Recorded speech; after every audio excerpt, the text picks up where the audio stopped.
Medical unfit విషయంలో AITUC అధ్యక్షులు సీతారామయ్య డబ్బులు తీసుకొని పని చేయలేదని ఇనుమల రాజమౌళి చేసిన ఆరోపణల్లో నిజం లేదని ఏఐటీయూసీ కేంద్ర కార్యదర్శి కె స్వామి, ఆర్జీవన్ కార్యదర్శి అరెల్లి పోషం ఖండించారు. గురువారం గోదావరికని భాస్కరరావు భవన్లో ఏర్పాటు చేసిన సమావేశంలో వారు మాట్లాడుతూ ఇనుమల రాజమౌళి అనే వ్యక్తి ముందుగా మరో వ్యక్తితో మెడికల్ అన్ఫిట్ చేయించుకోవడానికి వెళ్లారని, అది ఫిట్ ఫర్ జాబ్ అని వచ్చిన తర్వాత సీతారామయ్యను సంప్రదించడం జరిగిందని తెలిపారు.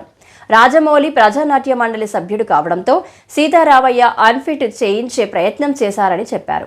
అంతిమంగా ఆ పని కాకపోవడంతో మంచి చేద్దామనుకున్న సీతారామయ్య ఆరోపణలు ఎదుర్కోవాల్సి వచ్చిందని తెలిపారు.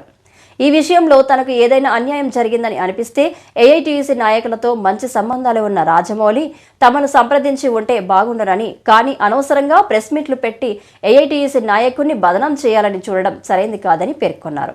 ఇదిలా ఉండగా సింగరేణి రిటైర్డ్ కార్మికులకు మళ్లీ సిపిఆర్ఎంఎస్ కట్టుకునే సమయం వచ్చిందని, ఈ నెల నుండి మార్చి 31 వరకు సిపిఆర్ఎంఎస్ కు సంబంధించిన డబ్బులు కట్టుకుని 8 లక్షల వరకు ఉచిత హాస్పిటల్ ట్రీట్మెంట్ పొందాలని కోరారు.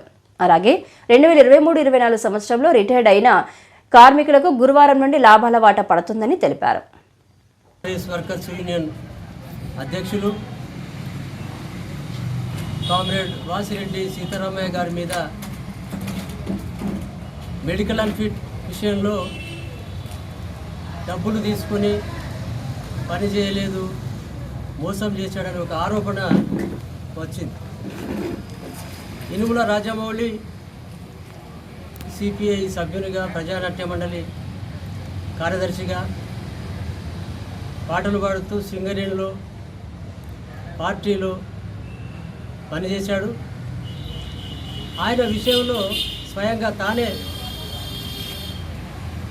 ఒక రాష్ట్ర స్థాయి నాయకుల మీద ఒక అసంబద్ధమైన, అనవసరమైన, అవాస్తవమైన ఆరోపణ చేయడం అనేది జరిగింది.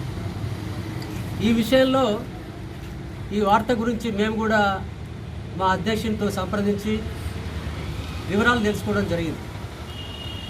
సీతారామయ్య గారు చెప్పిన వివరణ ప్రకారం ఆయన మెడికల్ అన్ఫిట్ గురించి ఎవరినో సంప్రదిస్తే అది ఫెయిల్ అయిన తర్వాత ఫిట్ ఫర్ సేమ్ జాబ్ అని వచ్చిన తర్వాత మాత్రమే వచ్చి సీతారామయ్య గారిని కలవటం అనేది జరిగిందని తెలిసిన విషయం.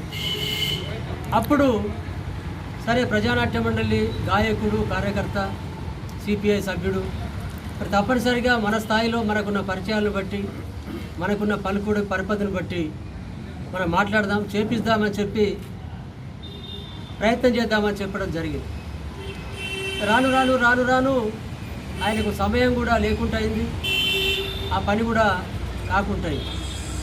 అయితే ఇక్కడ సీతారామయ్య గారు చెప్పింది ఏమిటంటే, ప్రమాణపూర్తిగా నేను మాత్రం డబ్బులు తీసుకోలేదు, మన కార్యకర్త దగ్గర నేను డబ్బులు తీసుకొని పనిచేయటం అనేది జరగదు, ఇది ఖచ్చితంగా నా మీద వేసినటువంటి ఒక బదనామని చెప్పి వారు చెప్పడం అనేది జరిగింది.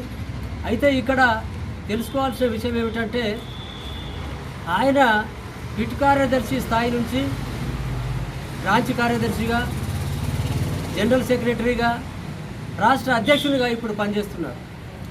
మనుబోతుల కుమరయ్య గారి తర్వాత యూనియన్కు సారథ్యం వహించి, నాయకత్వం వహించి, అనేక సందర్భాల్లో మన యూనియన్ను బలోపేతం చేసి, మన యూనియన్ను ఎన్నికల్లో గెలిపించినటువంటి నాయకుడు, ఒక పాపులర్ లీడర్గా ఉన్నటువంటి సీతారామయ్య గారు. ఆయన మీద ఇటువంటి ఒక చిన్న ఆరోపణ ఈ 40 ఏళ్లలో నాకు తెలిసి అయితే ఎప్పుడూ ఇంత బహిరంగంగా రాలేదు. ఇతను స్వయంగా తానే పార్టీతో, ప్రజానాట్యంలో ఇతరత్ర ఎలాంటి సంబంధాలు పెట్టుకోకుండా డైరెక్ట్గా వెళ్ళి ప్రెస్ మీట్ పెట్టకుండా అంతర్గతంగా మాట్లాడుకునేది ఉండే, ఈ సమస్యను సామరస్యంగా పరిష్కారం చేసేది ఉండే. ఇదివరకు భాస్కరరావు భవన్లో తను అడిగినప్పుడు కూడా సీతారామయ్య గారు తల్లి సాక్షిగా లేదా ప్రమాణపూర్తిగా అని చెప్పి తను కూడా ప్రమాణపూర్తిగా మాట్లాడడం జరిగింది. ఏదైనా ఇప్పుడు దీని మీద ఒక చిన్న డిస్టర్బెన్స్ వచ్చింది. చెప్పదలుచుకున్నది ఏమిటంటే, ఆఖరుగా ఇనుముల రాజమౌళి దగ్గర సీతారామయ్య గారు డబ్బులు తీసుకున్నది అసంబద్ధం, అబద్ధం. ఒకవేళ అదేమైనా ఉంటే రుజువు పరిస్తే బాగుంటుంది, కానీ రచ్చకెక్కి ఒక పాపులర్ లీడర్ని, ఏఐటీసీ నాయకుడిని బదనాం చేయటం అనేది సరైనది కాదు. సింగరేణి రిటైర్మెంట్ అయిన కార్మికులకు మళ్ళా సిపిఆర్ఎంఎస్ టైం వచ్చింది. ఈ నెల నుండి మార్చి 31 దాకా వాళ్ళకు సంబంధించినటువంటి డబ్బులు కట్టినట్టయితే రిటైర్డ్ అయిన కార్మికులకు ట్రీట్మెంట్ ఇవ్వడానికి 8 లక్షల రూపాయలు ట్రీట్మెంట్కి ఇచ్చేది ఆ స్కీము మళ్ళీ యాజమాన్యం పెట్టింది. మార్చి 31 లోపు వాళ్ళందరూ కూడా రిటైర్డ్ కార్మికులు ఎవరెవరైతే సిపిఆర్ఎంఎస్ లేరో వాళ్ళందరూ కూడా కట్టుకునే అవకాశం కట్టుకోమని తెలియపరుస్తూ ఉన్నాం. అదేవిధంగా రిటైర్డ్ అయిన కార్మికులకు అంటే 2023-24లో రిటైర్డ్ అయిన కార్మికులకు లాభాల వాట పడలేదు. ఈరోజు లాభాల వాట డబ్బులు కూడా పడుతూ ఉన్నాయి. అందరూ కూడా వాళ్ళ ఖాతాలలో చూసుకోవచ్చు. అదేవిధంగా నిన్న జరిగినటువంటి మన కార్మికుల జరిగినటువంటి మా పేపర్లో చూసాము, మీడియాలో చూసాము, ఫేస్బుక్లలో చూసాము. మా నాయకుడు సీతారామయ్య, మా అధ్యక్షుడు సీతారామయ్య పైన ఇలా రాజమౌళి అనే మా ఏఐటీసీ అంటే ప్రజానాట్య మండలిలో పనిచేస్తున్నటువంటి వారు ఒక అనవసరమైన ఆరోపణలు చేయడం జరిగింది. వాస్తవాలు కాదు, అవాస్తవాలు. మేము సార్తో కూడా మాట్లాడడం జరిగింది. ఏది ఏమైనా వారు ఈ ఆఫీసులో కూర్చుండి ఏమైనా వారికి ఇబ్బంది కలిగినట్టయితే ఆఫీసులో కూర్చుని మాట్లాడుకునేది ఉండే. ఇట్లా బజార్కు పోయి పేపర్లో ఇవ్వడము లేకపోతే మీడియా ముంగట మాట్లాడడానికి సరైనది కాదు. ఈ సమావేశంలో ఏఐటీసీ నాయకులు Uppuleti Tirupati, Sheikh Azeem, V Suman, R Mahesh, V Kiran, K Rajesh, Eravelli Rajaiah, Bandi Satish, Janagama Jagadishwar, పల్లె లింగయ్య తదితరులు పాల్గొన్నారు.